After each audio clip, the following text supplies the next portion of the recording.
Leveraging storytelling, inspire action through personal and organizational narratives. What works well? Es bueno. Storytelling has the power to inspire, motivate, and clarify values in ways that pure data and directives often miss. It creates emotional connections that go beyond instructions, making people feel seen, heard, and part of something bigger. Sharing personal stories, whether about overcoming challenges, leading through adversity, or pivotal moments in our journey, humanizes leadership and fosters deeper connections within the team.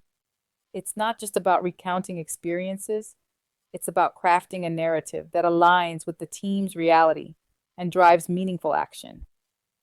Storytelling bridges the gap between organizational values and individual contributions. When people hear stories about how their work impacts the bigger picture, whether through community service, customer satisfaction, or team growth, it sparks a sense of purpose. It's not about telling stories for their own sake, but about sharing ones that resonate, inspire meaning, and deepen engagement with roles. When combined with the right data, storytelling becomes a powerful force for change. For years, we've heard the data tells the story, but in truth, data alone doesn't tell the story. The people controlling the data do. Those in power often present numbers selectively, using data to maintain control rather than reveal insights. AI is disrupting this dynamic, democratizing data and making it accessible to everyone, not just those at the top.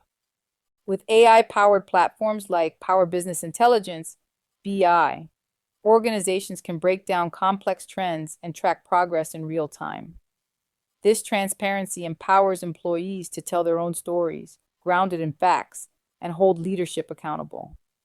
When employees see how their contributions connect to organizational goals, their work gains deeper meaning. AI tools offer visual narratives, dashboards that track individual and team achievements, fostering ownership, belonging, and connection to a larger mission.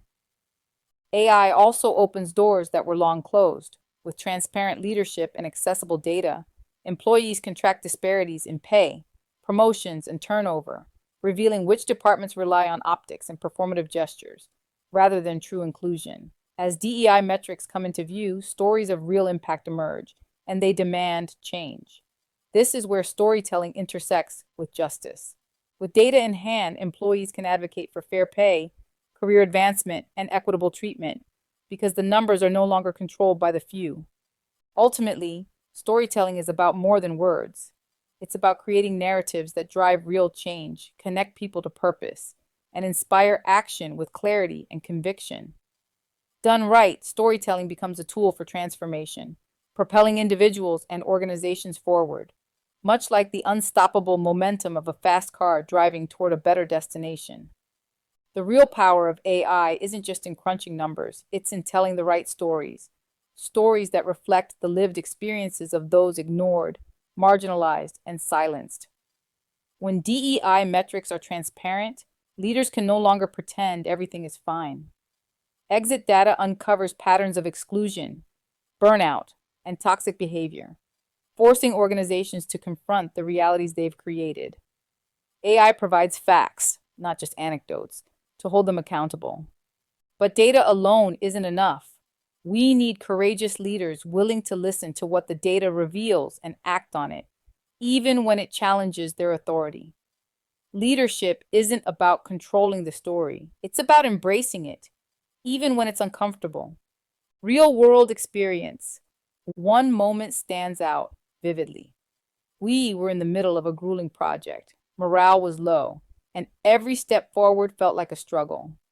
Instead of giving a generic pep talk, I shared a personal story from early in my career, a major failure that knocked me off my feet. More importantly, I shared how I got back up. That vulnerability resonated with the team. Resilience was no longer an abstract concept. It became something real and lived. We leaned on Power BI's AI-driven dashboards to track progress in real time. The AI helped us break down complex trends, offering clarity on where we were struggling and where we were gaining momentum. Celebrating small wins gave the team the motivation to keep going, even when it felt like we were crawling. It reminded me of Tracy Chapman's Fast Car, a song that captures the desire for change and the determination to move forward despite obstacles. Just like the song's message, our data-driven stories showed the team we weren't stuck. We were in motion, even if progress felt slow. When we launched a new product, storytelling became essential for connecting individual efforts to the larger mission. I shared how the product idea was born from customer feedback and the team's creativity. It wasn't just another project, it was our project. The team saw their contributions reflected in Power BI dashboards, tracking customer feedback and progress trends in real time. The AI highlighted potential issues we might have missed, giving us time to adjust before they escalated. The data wasn't just a report, it told the story of everyone's efforts, and that recognition was powerful.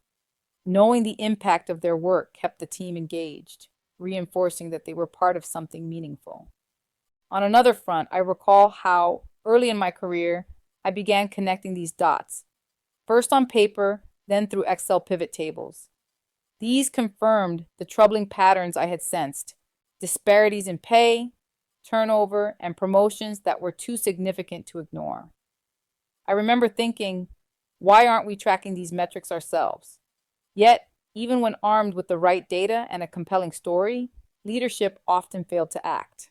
The tools and narrative were there, but leadership seemed more focused on controlling the story than embracing the truth. I've also seen where storytelling falls flat, particularly when leaders tell stories that don't align with their actions. They talk about teamwork or integrity, but their behavior undermines those values. It's like telling people to drive fast in their metaphorical car, but keeping them stuck in neutral or refusing to give them the keys. This disconnect breeds mistrust and disengagement. People may be briefly inspired, but they quickly become disillusioned when they realize the narrative doesn't match reality. I've learned that storytelling needs clear direction and actionable follow-up to be effective. Without tangible next steps, stories become noise. At best, they provide temporary inspiration, but without a way to channel that energy into action, teams are left uncertain. I've also seen leaders use storytelling as a performance, highlighting their past achievements rather than connecting with their teams. When the narrative is self-serving, people see through it, and it alienates them. It's like revving the engine loudly in an empty parking lot, making a lot of noise without ever going anywhere. Storytelling becomes ineffective when it isn't grounded in the team's reality or fails to build a shared vision. Instead of fostering connection and inspiration, it breeds frustration. That's where the STAR method comes in. Whether I'm interviewing candidates or telling stories of my team's accomplishments, I've found that the STAR method ensures clarity and inclusion. It brings structure to the narrative, ensuring we don't just celebrate the end result, but reflect on the process, the people, and the growth that happened along the way.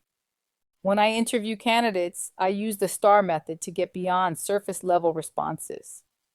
It helps me understand how they think, how they've navigated challenges, and how they've contributed to a team.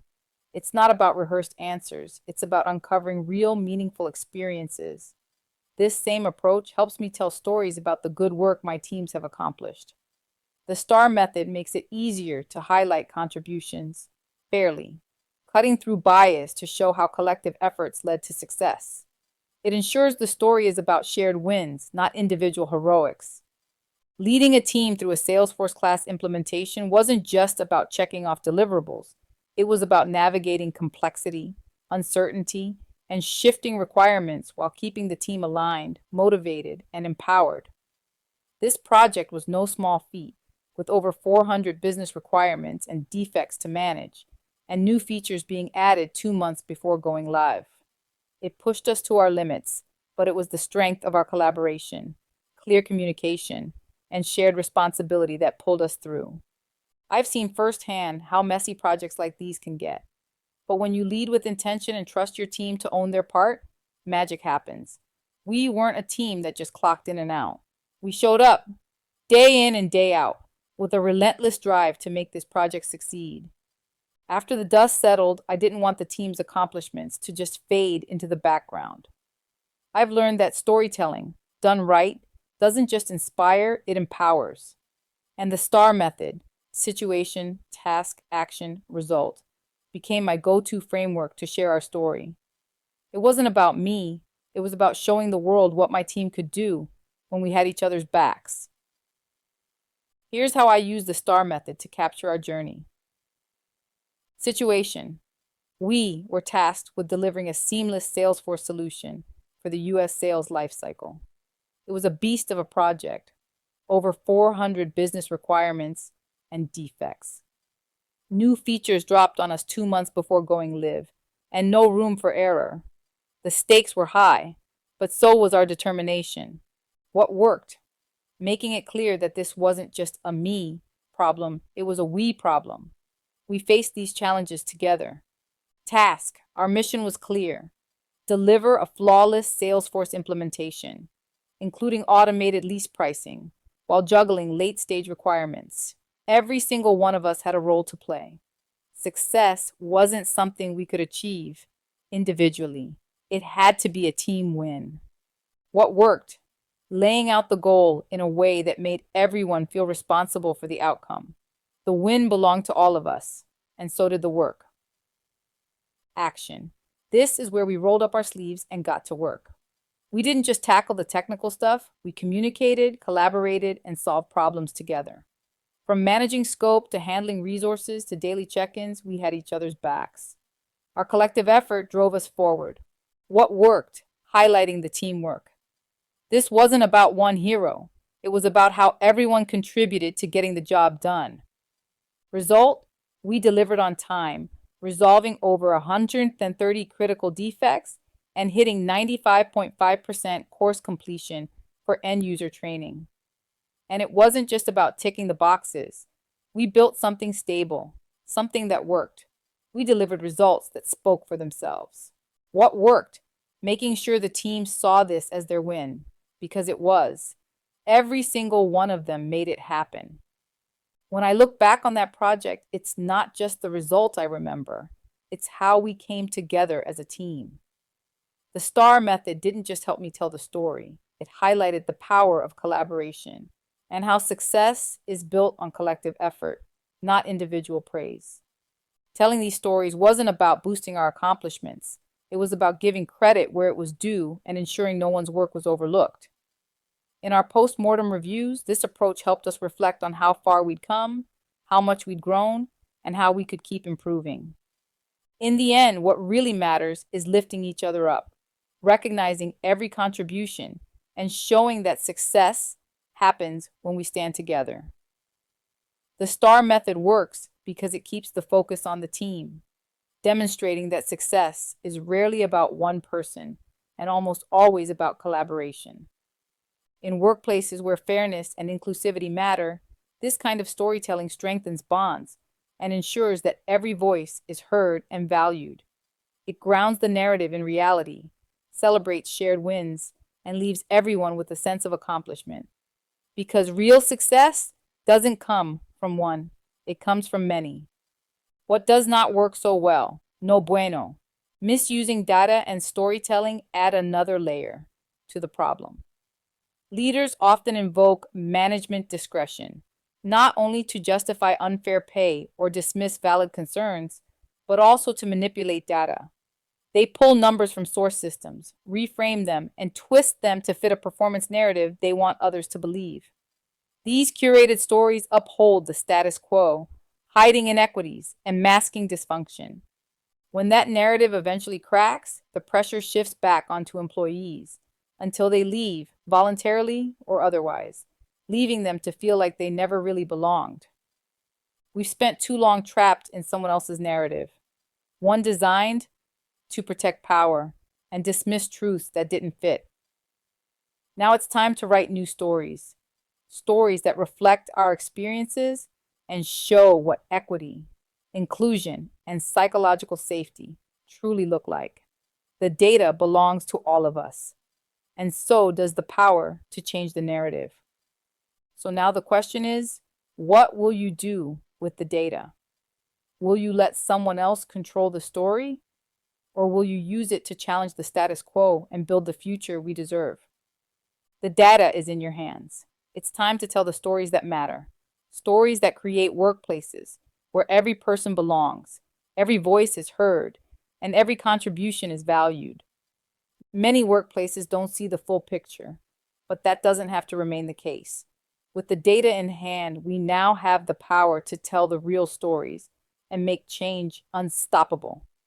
The only question is, will you step up and use this newfound awareness to share the full, authentic narrative? This concludes Chapter 48. Please proceed to Chapter 49. Foster transparency in decision making. Explain the why behind decisions.